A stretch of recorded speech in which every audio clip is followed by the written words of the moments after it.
Hi everybody, my name is Sarah Devlin and welcome to this week's video. As you can see, this week's video is a speed paint. As you can probably tell by the thumbnail maybe, and definitely the title, this is fan art for Welcome to Nightvale. I have been listening to the show. I've started a couple times. It is a podcast if you don't know. And I'm finally really making some progress. I'm on like episode 60 right now. But this is something to do with a scene that I envisioned a couple weeks ago after listening to a specific episode. I'm not going to say which. I don't really want to give anything away spoilers wise. So yeah, let's get painting. Obviously I'm using watercolor paints. I am using Winsor & Newton Cotman colors. I'm using my Jack Richardson palette, and I'm using an assortment of brushes from Michaels mostly, and I think one of them might be from Walmart. So I'm doing a wash, a wet on wet wash for the sky. Here I am removing the water after the pigment's only soaked in halfway. I was trying that for the first time. Another thing is, this was my first time using masking fluid, and I really wanted to try it out specifically with this painting. I had some ideas, and I really wanted, I wanted masking fluid, I felt like, to do it correctly. Although technically this is liquid frisket, which is the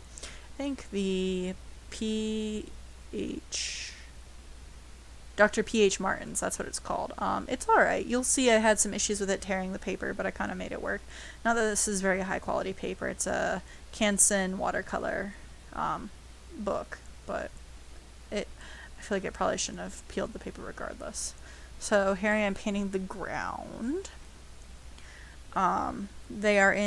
These people are in a Arby's parking lot. You can see the sign up there. It's the older Arby's sign, which I felt like was appropriate since they talk about time not really moving correctly in Nightvale. If you're not aware, Welcome to Nightvale is based on a public radio show, and it's very surrealist. It's kind of magical realism, but a little bit darker. It's really funny. If you have a dry sense of humor, you'll probably really like it. It's almost kind of satire, but not quite, but it definitely has that vibe. So if that's something you think you'd enjoy, I'll leave a link to their YouTube channel down below. Yeah, and I really enjoy it. So let's see, what are we doing here? I'm working on it looks like the stop thingies, the cement things. I don't know, I'm sure they have a real name, but. So this was my first time painting any part of a truck. I think it turned out nice, except for the wheel well on the right side. It turned out too square, I feel like, but I feel like overall it turned out alright. I ended up painting it a real light blue because I wanted it to match color-wise really well with the rest of the colors, and it's a very earthy palette, so instead of painting it, like a very navy blue, I did like a robin's egg blue or a light blue, and it made me think of some of the older pickup trucks you would see. So now I'm painting the sweater vest a teal, and I've been trying lately to use colors, and like, for example, I use the blue of the truck and then mix that with green to get the color of the sweater vest that I just painted, just because I feel like that ties everything together more if the colors are more, they're more related like that. I feel like they work more nicely together, I guess. I'm pretty happy with how this turned out. I had some issues with, like I said, with the liquid frisket, which you'll see later, especially on the pole.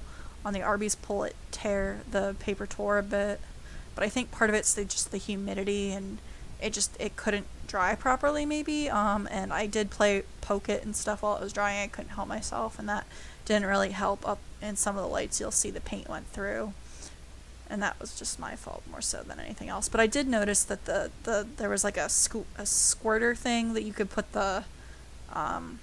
in the liquid frisket, and that was all clogged up with dried fluid, so I'm wondering how old this bottle is that I got. How long did it sit on a storeroom shelf somewhere, This was actually my first time painting a lighter skin tone. Oddly enough, I don't think I had painted a Caucasian skin tone before this painting. I think it had all been more of darker skin tones. So that was interesting. I had to stop and think about how I was going to mix that. And then here's sand. They're in a desert, so I had to think about how I was going to do that and how I wanted to show since it was nighttime. I do go over it again to make it a little bit darker, and I wish I'd gone over it with a little bit of blue to shade it a little bit better. I didn't really do any shadows in this because there's not really any light, but I still wish I had. I just feel like it would have made it more dynamic, but I wasn't really sure what to do since it's just dark out, So, but that's one thing I feel like I could have done better. But I feel like it turned out really nice. I like how it turned out.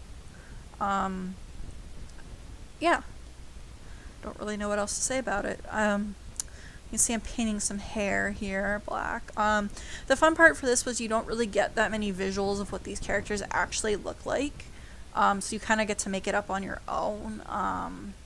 But you have to go off of like what traits people mention on the radio show that they notice about them. Like, you know, there's a 5-headed dragon, you know. So if I wanted to paint the character Hiram McDaniels, I'd have to make sure he was a 5-headed dragon, for example. But like, what color is his body? I've always imagined it red, but it really could be any color. You know, they don't say.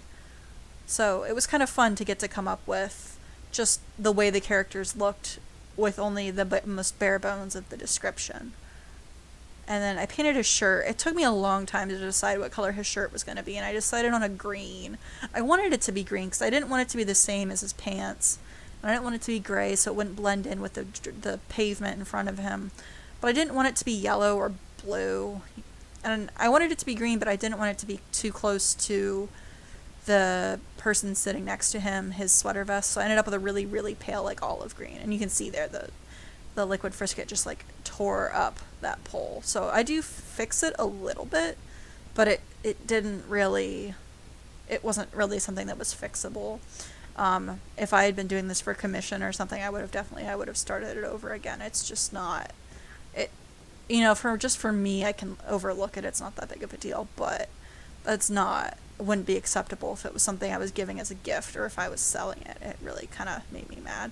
So I don't know how to feel about liquid frisket. I didn't have that great of a first, but I think it was really just a combination of the humidity and me not letting it dry well enough on its own, and the fact that the bottle looked kind of old. I mean, I just ordered it from Dick Blick, which really I didn't really know where else to order it from. I could have gotten it from Michael's, but they tend to be pretty expensive, and I try to avoid buying anything from Amazon, so I don't know.